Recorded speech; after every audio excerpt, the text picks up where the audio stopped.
वंदे अहं श्रीगुरु श्रीयुतपदकमलं श्रीगुरुन् वैष्णवांश श्रीरूपं सग्रजातं सहगण रघुनाथान्वितं तं सजीवं साद्वैतं सवधूतं परिजनसहितं कृष्णचैतन्यदेवं श्रीराधाकृष्णपादान् सहगण ललिता श्रीविशाखान्वितं नमो विष्णुपादाय भगवते प्रियात्मने भक्तिकेवल पृष्ठाय गुरुवर्गोनुगामिने भक्ति सुंदर सन्यासी नामिने भक्ति रूपिणे गौड़ी और शास्त्र गौरांग ख्याति प्रकाश कीर्तये नमो महावदन्नाय कृष्ण प्रेम प्रदायते कृष्णाय कृष्ण चैतन्य नामने गौरत्तिषे नमो नमो अजानुलंबित भुजौ कनकावदत्तौ संकीर्तनैकपितरौ कमलायताक्षौ विश्वम्बर द्विजवरौ जुगधर्मपाल्लौ वंदे जगत्प्रियकरौ करुणावतारौ। आमार परम पूज्य गुरुदेव एवं आमार गुरुवर्गेर चरणे विनम्र निवेदन करे आमी आबार किछु हरि कथा बलार प्रयास निये उपस्थित हयेछि। कारणवशत कयेकदिन भिडियोटी आपलोड करते पारिनी। एटा चतुर्थ पर्व। এই पर्वे श्री नरोत्तम ठाकुरेर लीला आस्वादन करते थाकुन। हरे कृष्ण। कोनो समय एक स्मार्त ब्राह्मण अध्यापक निज छात्रदेर काछे श्री ठाकुर महाशय के शूद्र बुद्धि करे तार अनेक निंदा करें। सेई अपराधे ब्राह्मणेर सर्वांगे गलित कुष्ठ हय। रोगेर যন্ত্রণা সহ্য করতে না পেরে ব্রাহ্মণ গঙ্গায় ডুবে মরবেন সংকল্প করলেন।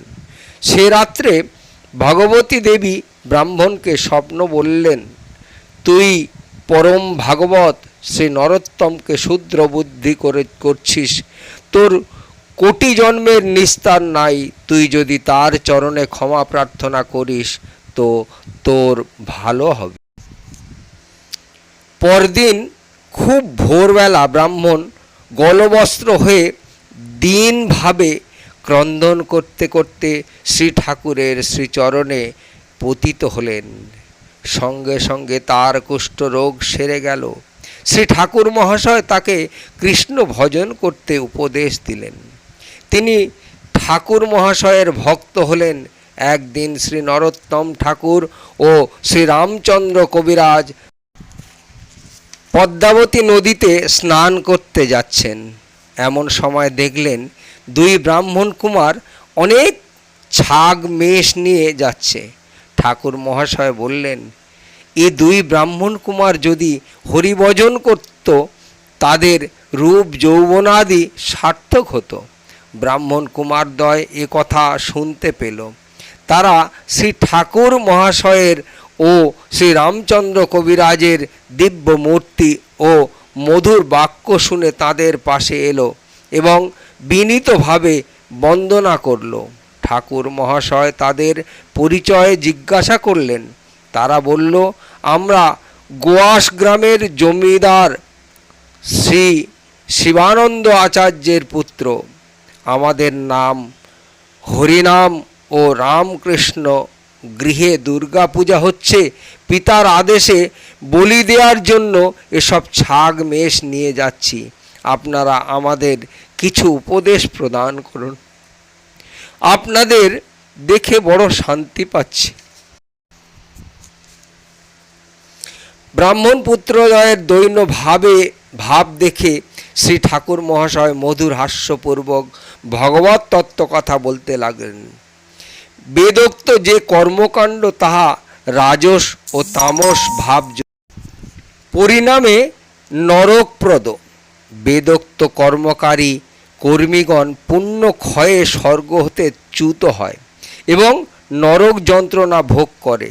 विषय द्वारा आच्छन्नमति विषयी वेदेर आपातत मधुर वाक्य बहु मानन पूर्वक जीव इत्यादि करे ओ अन्ते नरक যন্ত্রণা পেয়ে থাকে। समस्त जीव भगवत शक्ति परमात्मदर्शी हिंसा शून्य निरहंकार भगवत भजनकारीगण वास्तवत संसार बंधन थेके मुक्त हये भगवत পাদপদ্ম লাভ করতে পারে। শ্রীল নরোত্তম ঠাকুর মহাশয়ের মুখে এই সমস্ত কথা শুনে ব্রাহ্মণ কুমারদ্বয় উঠে ঠাকুর মহাশয়ের চরণে দণ্ডবত হয়ে বললেন, অধম ব্রাহ্মণ কুমারদ্বয়কে চরণ রজ দিয়ে কৃপা করুন। ঠাকুর মহাশয় তাদের শিরে হাত দিয়ে আশীর্বাদ করলেন, তোমাদের কৃষ্ণ ভক্তি হোক। ব্রাহ্মণ কুমারদ্বয় ছাগ মেষগুলিকে ছেড়ে দিয়ে শ্রী ঠাকুর মহাশয় ও শ্রী রামচন্দ্র কবিরাজের সঙ্গে পদ্মাবতী নদীতে স্নান করে শ্রীমন মহাপ্রভুর মন্দিরে এলেন। সে দিবস প্রসাদ পাওয়ার পর পুনঃ তারা ঠাকুর মহাশয়ের ও শ্রীরামচন্দ্র কবিরাজের নিকট থেকে বিবিধ তত্ত্বকথা শ্রবণাদি করলেন। দ্বিতীয় দিবসে মস্তক মুন্ডনপূর্বক শ্রী হরিনাম শ্রী রামচন্দ্র কবিরাজ থেকে এবং রামকৃষ্ণ ঠাকুর মহাশয়ের থেকে রাধাকৃষ্ণ মন্ত্র গ্রহণ করলেন। এদিকে তাদের পিতা শিবানন্দ আচার্য খোঁজ করতে করতে দেখলেন তার পুত্রদ্বয় খেতড়িতে শ্রী নরোত্তম ঠাকুরের শিষ্যত্ব গ্রহণ করে তথায় বাস করছে। শিবানন্দ আচার্যের ক্রোধের সীমা রইল না। কিছুদিন পরে দুই ভাই গৃহে ফিরে এলে তাদের ললাটে ঊর্ধ্বপুণ্ড, কণ্ঠে তুলসী মালা, দ্বাদশ অঙ্গে তিলক ও শিরে শিখা দেখে শিবানন্দ আচার্য অগ্নির ন্যায় জ্বলে উঠলেন এবং বলতে লাগলেন, ওরে মূর্খ, কহ দেখি কোন শাস্ত্রে কয় ব্রাহ্মণ হইতে কি বৈষ্ণব বড় হয়? ভগবতী নিগ্রহ করিলা এত দিনে, বৃথায় জীবন তোর ভগবতী বিনে। বিপ্রে শিষ্য কইল সেবা কেমন বৈষ্ণব, পণ্ডিতের সমাজে করাবো পরাভব। পিতার এই সমস্ত কথা শুনে কুমারদ্বয় বলতে লাগলেন, ধর্মে কিংবা কর্মে অন্যের হিংসা হয়, দুঃখ হয়, তা ধর্ম কিংবা কর্ম বলে অভিহিত হতে পারে না। তার নাম অকর্ম কিংবা অধর্ম। ওহে পিতা, শ্রী শালগ্রাম নারায়ণ ছাড়া কোন দেব দেবীর প্রাণ প্রতিষ্ঠা হতে পারে কি? সেই শ্রী নারায়ণ ভজন বাদ দিয়ে কেবল দেবদেবীর পূজা নিরর্থক মনে করি। শিবানন্দ আচার্য ও স্মার্ত পণ্ডিতগণ পুত্রদ্বয়ের কাছে সিদ্ধান্তে পরাভূত হলেন। মনে মনে শিবানন্দ আচার্য বিচার করলেন, একটি বড় স্মার্ত পণ্ডিত এনে এদের পরাভূত করব এবং বৈষ্ণব ধর্ম ছোটে বলে প্রতিপাদন করব। মিথিলা থেকে স্মার্ত মহাপণ্ডিত রুমারিকে শিবানন্দ আচার্য নিয়ে এলেন এবং এক তর্কসভার আয়োজন করে পুত্রদ্বয়কে তথায় ডাকলেন এবং বললেন, তোমরা কি সিদ্ধান্তে ব্রাহ্মণ অপেক্ষা বৈষ্ণব বড় বলছো তা এ সবার মধ্যে বলো। শ্রী হরিরাম ও শ্রী রামকৃষ্ণ দুজন শ্রী গুরুপাদপদ্মে স্মরণপূর্বক ভাগবত সিদ্ধান্ত দ্বারা স্মার্ত মত খণ্ড বিখণ্ড করতে লাগলেন। স্মার্ত মহাপণ্ডিত মুরারি তাদের সামনে কোনো যুক্তি উত্থাপন করতে পারলেন না। পরিশেষে তিনি অধোবদনে সভা ত্যাগ করলেন ও লজ্জায় ভিক্ষু ধর্ম গ্রহণ করলেন। শিবানন্দ আচার্য পরাভূত হয়ে রাত্রে দেবীর চিন্তা করতে লাগলেন। নিদ্রিত হলে দেবী স্বপ্নে বলতে লাগলেন, ওহে শিবানন্দ, সকলের প্রতি গতি প্রভু হলেন শ্রীহরি, তাকে অবজ্ঞা করে যারা আমাকে ভজন করে আমি তাদের বিনাশ করে থাকি।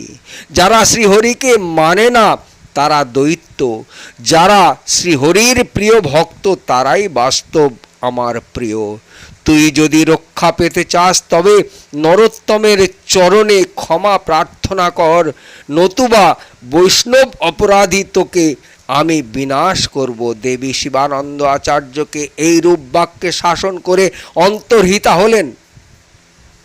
গাম্ভিলা গ্রামে শ্রী গঙ্গা নারায়ণ চক্রবর্তী নামে একজন বিদ্বান ব্রাহ্মণ বাস করতেন। তিনি শ্রী নরোত্তম ঠাকুরের শ্রীমুখে গোস্বামী সিদ্ধান্ত শুনে একান্তভাবে তাঁর শ্রীচরণে আশ্রয় করলেন এবং ঠাকুর মহাশয়ের নিকট শ্রী গোস্বামী গ্রন্থ অধ্যয়ন করতে লাগলেন। শ্রী জগন্নাথ আচার্য নামক এক ব্রাহ্মণ একান্ত দেবীর উপাসনা করতেন। তিনি একদিন স্বপ্নে দেখছেন দেবী তাকে বলছেন, ওহে সরল বিপ্র, তুমি শ্রী নরোত্তমের নিকট যাও ও তার আশ্রয় করে কৃষ্ণ ভজন করো, তোমার পরম কল্যাণ হবে। কৃষ্ণই আমাদের প্রভু, পতি ও গুরু। তার ইচ্ছা ছাড়া আমরা কেহ স্বতন্ত্র হয়ে চলতে পারি না। শ্রী জগন্নাথ আচার্য প্রাতকালে স্নানাদি সেরে ক্ষেত্রী গ্রামে এলেন এবং শ্রী নরোত্তম ঠাকুরকে দণ্ডবৎ করে সমস্ত কথা বললেন। শুনে ঠাকুর মহাশয় হাস্য করে বললেন, আপনার প্রতি শ্রীকৃষ্ণের অনুগ্রহ আছে। শুভ দিনে ঠাকুর মহাশয় তাকে রাধাকৃষ্ণ মন্ত্রে দীক্ষিত করলেন। শ্রী জগন্নাথ আচার্য ঠাকুর মহাশয়ের স্নিগ্ধ শিষ্য হলেন। শ্রীল নরোত্তম ঠাকুর মহাশয়ের মহিমা দেখে স্মার্ত ব্রাহ্মণ সমাজ ঈর্ষায় দগ্ধ হতে লাগল। সকলে রাজা নরসিংহের কাছে গিয়ে নালিশ করল, মহারাজ, আপনি যদি ব্রাহ্মণ সমাজকে না বাঁচান তবে তারা ধ্বংস হবে। রাজা কৃষ্ণানন্দ দত্তের পুত্র নরোত্তম শূদ্র হয়ে ব্রাহ্মণগণকে শিষ্য করছে এবং জাদু করে সকলকে মুগ্ধ করছে। রাজা নরসিংহ বললেন, আমি আপনাদের রক্ষা করব, আমায় কি করতে হবে বলুন। ব্রাহ্মণগণ বললেন, মহাদিগ্বিজয়ী পণ্ডিত শ্রী রূপনারায়ণকে সঙ্গে নিয়ে আমরা ক্ষেত্রী যাব এবং নরোত্তমকে পরাভূত করব। সে আমাদের সামনে কিছু বলতে পারবে না, এতে আপনি আমাদের সাহায্য করুন। রাজা নরসিংহ বললেন, আমি স্বয়ং আপনাদের সঙ্গে যাব। স্মার্ত ব্রাহ্মণগণ দিগ্বিজয়ী রূপনারায়ণকে সঙ্গে নিয়ে ক্ষেত্রী গ্রামের অভিমুখে যাত্রা করলেন। একজন লোক এসে ক্ষেত্রীতে শ্রীল নরোত্তম ও শ্রী রামচন্দ্র কবিরাজকে আদির নিকট জানালেন। শ্রীরামচন্দ্র কবিরাজ ও শ্রী গঙ্গা নারায়ণ চক্রবর্তী এসব শুনে বড় দুঃখিত হলেন। তখন দুইজন অনুসন্ধান করে জানলেন স্মার্ত পণ্ডিতগণ কুমারপুরের রাজার একদিন বিশ্রাম করে ক্ষেত্রীতে আসবেন।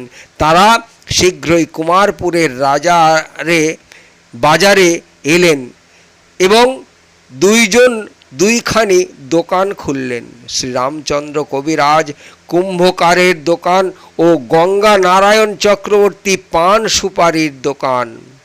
এদিকে রাজা নরসিংহ সঙ্গে স্মার্ত পণ্ডিতগণ কুমারপুর বাজারে এলেন এবং বাজারের বৃহৎ দোকান গৃহাদিতে অবস্থান করতে লাগলেন। স্মার্ত পণ্ডিতগণের ছাত্রগণ কুম্ভকারের দোকানে এলো হাঁড়ি কিনতে। কুম্ভকার রামচন্দ্র কবিরাজ সংস্কৃত ভাষায় কথা বলতে লাগলেন। ছাত্রগণ ও সংস্কৃত ভাষায় কথা বলতে লাগলেন। ক্রমে তর্ক বিতর্ক আরম্ভ হলো। এদিকে পান সুপারির দোকানদার গঙ্গা নারায়ণ চক্রবর্তী সঙ্গে ছাত্রদেরও তর্ক বিতর্ক আরম্ভ হলো। ক্রমে অধ্যাপকগণ তর্ক বিতর্ক ক্ষেত্রে উপস্থিত হলেন। তখন তাদের সঙ্গে কথা আরম্ভ হলো। অধ্যাপকগণ তাদের কথায় জবাব দিতে পারছেন না। পরিশেষে রাজা নরসিংহ ও রূপনারায়ণ পণ্ডিত সেখানে এলেন, কিন্তু ভক্তি সিদ্ধান্ত বিচারে পণ্ডিত রূপনারায়ণ তথায় পরাস্ত হলেন। চতুর্দিকে মহাকোলাহল হতে লাগলো। বাজারের কুম্ভকারের তাম্বুলিকের সহিত স্মার্ত পণ্ডিতগণ পরাভূত হলেন। তখন রাজা নরসিংহ অনুসন্ধান নিলেন এই কুম্ভকার ও তাম্বুলিক শ্রীল নরোত্তম দাসের শিষ্য। তিনি পণ্ডিতগণকে বললেন, আপনারা যখন তার এই সামান্য শিষ্যগণের সিদ্ধান্ত বিচারে পারেন না, তখন তার সঙ্গে কিরূপ বিচার করবেন? স্মার্ত পণ্ডিতগণ নীরবে তথা হতে স্বস্থানে প্রস্থান করলেন। রাত্রিকালে রাজা নরসিংহ ও শ্রী রূপনারায়ণ স্বপ্নে দেখলেন স্বয়ং দুর্গা দেবী বলছেন, যদি শ্রী নরোত্তমের চরণ শরণ না নিস, এ খড়গ দ্বারা সকলকে বিনাশ করব। প্রাতকালে রাজা নরসিংহ ও রূপনারায়ণ শ্রী নরোত্তম ঠাকুরের সন্নিধানে এলেন। ঠাকুর মহাশয় তাদের বহু আদর সংস্কার পূর্বক বসালেন এবং দৈন্য করে বললেন, আপনাদের ন্যায় সজ্জন পণ্ডিতের দর্শনে আমি ধন্য হলাম। রাজা নরসিংহ রূপনারায়ণ শ্রী নরোত্তম দাস ঠাকুরের বৈষ্ণবীয় নম্র ব্যবহারে একেবারেই মুগ্ধ হলেন এবং তাঁর চরণে ষষ্ঠাঙ্গে দণ্ডবত করে ক্ষমা ভিক্ষা করতে লাগলেন। পরিশেষে দেবীর কথা জ্ঞাপন করলেন। শ্রী নরোত্তম ঠাকুর শুনে মৃদু হাস্য করলেন। অনন্তর কিছুদিন বাদ তাদের রাধাকৃষ্ণ মন্ত্র প্রদান করলেন। শ্রীল ঠাকুর মহাশয় নিরন্তর গৌর নিত্যানন্দের গুণগানে বিভোর থাকতেন। দিনের পর দিন কত পাষণ্ড তার শ্রীচরণ স্পর্শ করে পবিত্র হতে লাগলেন। শ্রী রামচন্দ্র কবিরাজ ঠাকুর মহাশয়ের অনুমতি নিয়ে শ্রী বৃন্দাবন ধামে গেলেন। কয়েক মাস বাদ তথায় তিনি শ্রী রাধা গোবিন্দের নিত্য লীলায় প্রবেশ করলেন। বোধহয় এই নিদারুণ সংবাদ শ্রীনিবাস আচার্য প্রাপ্ত হলে ভক্ত বিরহ সইতে অক্ষম হয়ে তিনিও কয়েকদিন বাদে নিত্য লীলায় প্রবেশ করলেন। এসব নিদারুণ সংবাদ পেয়ে শ্রীল ঠাকুর মহাশয় বিরহ সিন্ধুতে যেন নিমজ্জিত হলেন। কাতর কণ্ঠে গাইতে লাগলেন, যে আনিলা প্রেমধন করুণা প্রচুর, হেন প্রভু কোথা গেলা আচার্য ঠাকুর। এই নিদারুণ বিরহ সিন্ধুতে ভাসতে ভাসতে শ্রীল ঠাকুর মহাশয় ভক্তগণ সঙ্গে গঙ্গা তটে গাম্ভীলায় শ্রীমন মহাপ্রভুর মন্দিরে এলেন। ভক্তগণকে ঠাকুর মহাশয় নাম সংকীর্তন করতে আদেশ করলেন। ভক্তগণ নাম সংকীর্তন আরম্ভ করলেন। অতঃপর সংকীর্তন সহ ঠাকুর মহাশয় গঙ্গার তীরে এলেন এবং সজল নয়নে গঙ্গা দর্শন করতে করতে দণ্ডবত করলেন। অনন্তর স্নান করলেন। গঙ্গা তীরে স্বল্প জলে উপবেশন করলেন। চতুর্দিকে ভক্তগণ উচ্চ ঈশ্বরে শ্রীনাম সংকীর্তন করতে লাগলেন। শ্রী রামকৃষ্ণ আচার্য ও শ্রী গঙ্গা নারায়ণ চক্রবর্তী দুই দিকে কীর্তন করছেন। ইতিমধ্যে শ্রীল ঠাকুর মহাশয় দুইজনকে বললেন, শ্রী গঙ্গা জলে আমার অঙ্গ মার্জন করো। এই বলে তিনি নাম সংকীর্তনে মগ্ন হলেন। কীর্তন করতে করতে তারা গঙ্গা জল নিয়ে যখন অঙ্গ মার্জন করতে উদ্যত হলেন, তৎক্ষণাৎ শ্রী নরোত্তম ঠাকুর মহাশয় শ্রীনাম সংকীর্তন করতে করতে শ্রী গঙ্গার সহিত মিলিত হয়ে গেলেন। কার্তিক মাসের কৃষ্ণ পঞ্চমীতে তিনি অপ্রকট লীলা করলেন। শ্রীল ঠাকুর মহাশয়ের উপদেশ এইভাবে প্রকাশ হয়েছে। জয় সনাতন রূপ প্রেম ভক্তি রস কূপ, যুগলয় জলময় তনু, দুহার প্রসাদে লোক পাশরিল সব শোক, প্রকটিলা কল্পতরুজন্য। প্রেম ভক্তি রীতি যত নিজ গ্রন্থে শুবে কত, করিয়াছেন দুই মহাশয়, যাহার শ্রবণ হইতে পরানন্দ হয় চিতে, যুগল মধুর রসাশ্রয়,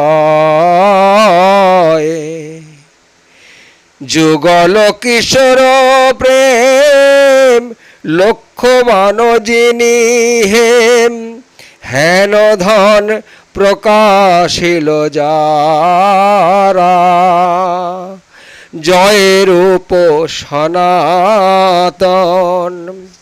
দেহ মরে সেই ধন, সে রতন মোর গেলা হারা, সে রতন মোর গেল হারা। আজকে এই পর্যন্ত চতুর্থ পর্বে শ্রী নরোত্তম ঠাকুরের জীবনী সমাপ্ত হলো। পরবর্তী লীলা পরবর্তী ভিডিওতে আস্বাদন করতে থাকুন।